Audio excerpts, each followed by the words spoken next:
So this is a tough question, especially under exam conditions. And the first thing to do in this problem is, as you go through the problem, you'll immediately recognize that this is a triple Venn diagram. And so I think that's important to recognize and start filling in the information and then writing the relationships and to get to the answer.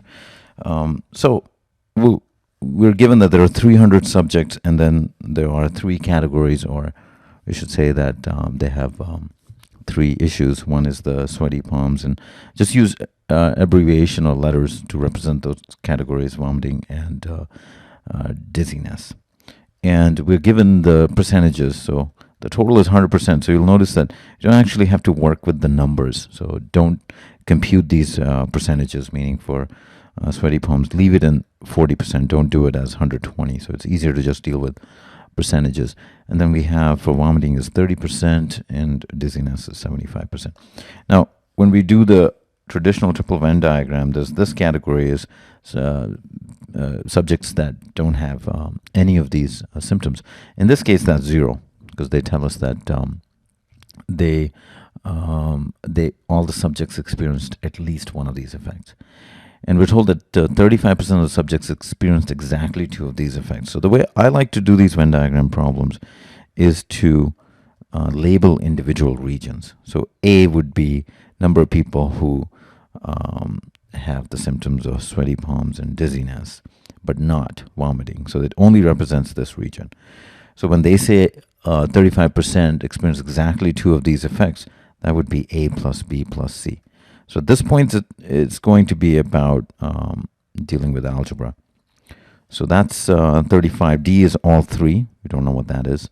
And then the question is, how many of the subjects experienced only one of these effects? So that would be these regions here that are outside. And a good way to think about that would be that if the total is 100, then we just have to subtract these four regions. So that would be 100 minus A minus B minus C minus D is what we're looking for.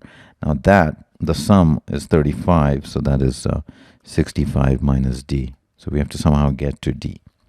And that's going to come from the fact that all three add up to 100. So that equation is going to be 100. And the way I like to do these Venn diagram problems is that this entire region is 40. So and now I have to add C, and then these two regions. And this would be 75 minus A minus D minus C, essentially subtracting all three of these. And then here, this would be 30 minus B minus D minus C. So as opposed to writing everything here, then adding it all up, that's extra work. So especially when you're doing this under exam conditions with pressure, I think it's important to have your algebra clear. So this would be 115, 145, and then we have, let's see, the C terms drop out, and then I'm gonna have A minus A minus B minus C. This, again, very careful with the simplification, minus 2D. This piece, or the sum, is 35, so this is 100 is equal to 110 minus 2D, or 2D is 10, or D is 5, which is what we needed. So that would be 60%. So that means 60% of the subjects experienced only one of these effects.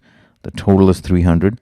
60% of 300 is 180, and that means answer is choice D.